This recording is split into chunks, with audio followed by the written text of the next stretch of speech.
There are some amazing people around that we can learn from today. People who have already braved the storms and come out on top. People who are still alive today. People who started with nothing and ended up with something great. Famous people, not so famous people. Maybe even people you know, but don't know their stories. People who had an early vision and ambition. People who turned their focused dreams into the reality of success. Life is dull only to dull people. This is true, but it also could have read, life is interesting only to interesting people. Or life is successful only to successful people. And what I'm trying to say is that you must first become, mentally, from an attitude standpoint, that which you wish to achieve. A famous restaurateur was being interviewed by a reporter who asked, "When did you become successful?" He replied, "I was successful when I was sleeping on park benches because I knew what I wanted to do and that I would do it." In short, his attitude had been one of success, of expecting success long before the material, the tangible rewards of success had been earned. But for now, remember that a person must act, look, and because of these things, feel successful before the success he seeks can come.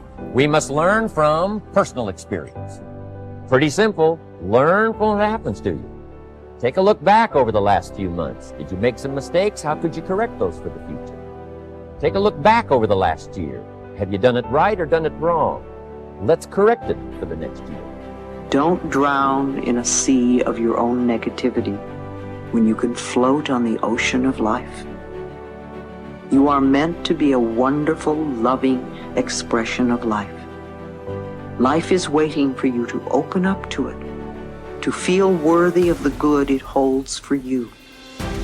The wisdom and intelligence of the universe is yours to use. Life is here to support you.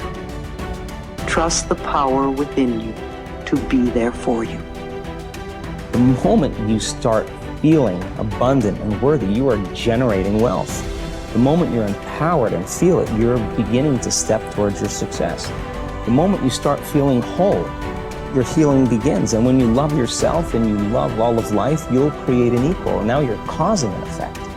And I think that's the difference between living as a victim in your world, saying, I am this way because of this person or that thing or this experience. They made me think and feel this way. When you switch that around, you become a creator of your world, and you start saying, my thinking and my feeling is changing an outcome in my life. And now that's a whole different game, and we start believing more that we're creators of reality. This is your moment to shine. And if you're not willing to shine, then step aside. If you're not willing to work, then this is not the place for you. You got to toughen up. You got to look up. You got to build up. If you want it, this is the time to go get it. But you got to work for it. You got to believe in it. You got to trust in it. If you put yourself in a new situation, then new genes code for new proteins and build new neural structures and new nervous system structures. Same thing happens to some degree when you work out, right? Because your muscles are responding to the load, but your nervous system does that too. So you imagine that there's a lot of potential you locked in your genetic code. And then if you put yourself in a new situation, then the stress, that's the situational stress that's produced by that particular situation, unlocks those genes and then builds new parts of you. And so that's very cool, because who knows how much there is locked inside of you. Okay, so now here's the idea. So let's assume that that scales as you take on heavier and heavier loads. That more and more of you get more and more informed because you're doing more and more difficult things, but more and more of you gets unlocked.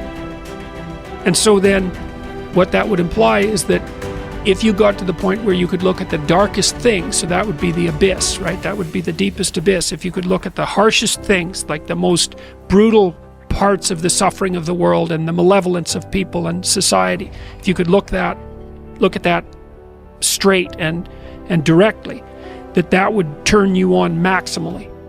And so that's the idea of rescuing your father, because imagine that you're like the potential composite of all the ancestral wisdom that's locked inside of you biologically.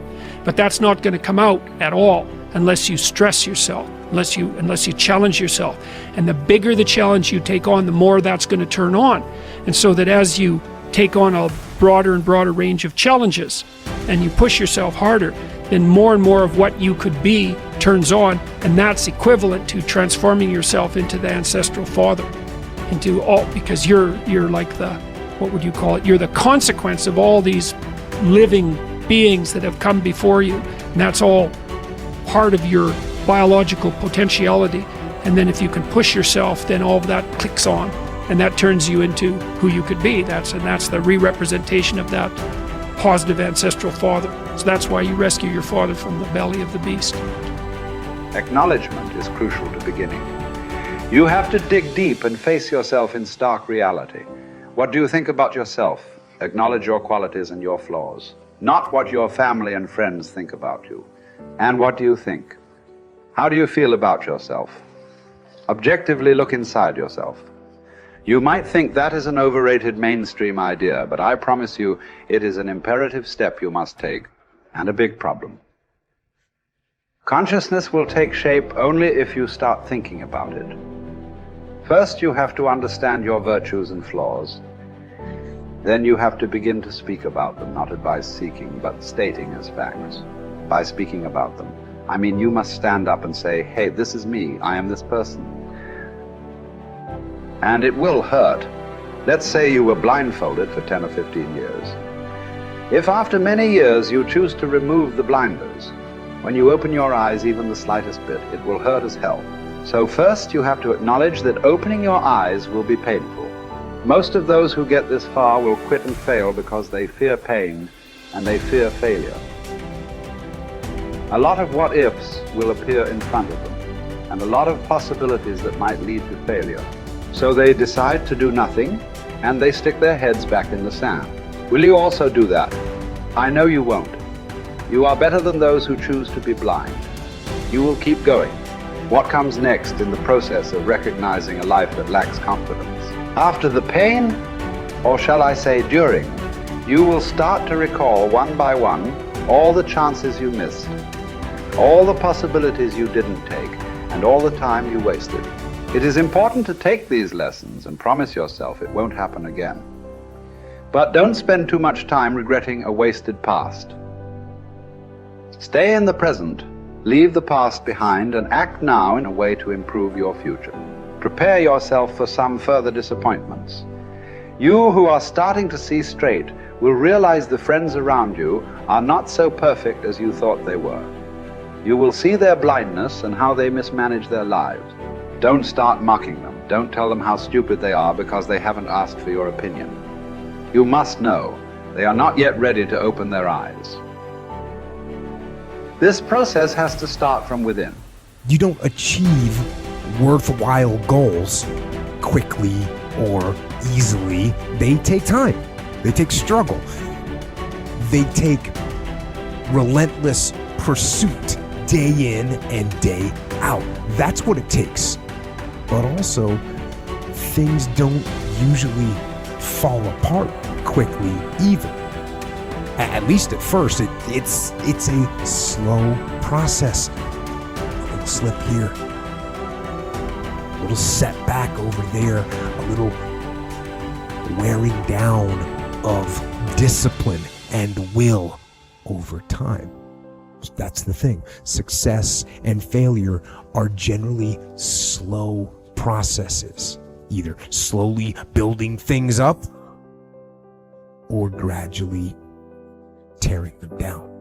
And that's why I say you've got to pay attention. You have to watch. You have to watch every single second, because those seconds, they turn into minutes, and minutes turn into hours, and hours turn into days, and days turn into years. And so that second that just went by, that counted. And so did that second. And so did that one. And in those precious seconds, you were either building or you were decaying. You are either gaining ground or you are losing ground. In that second, and in every second. Every second counts. So make every second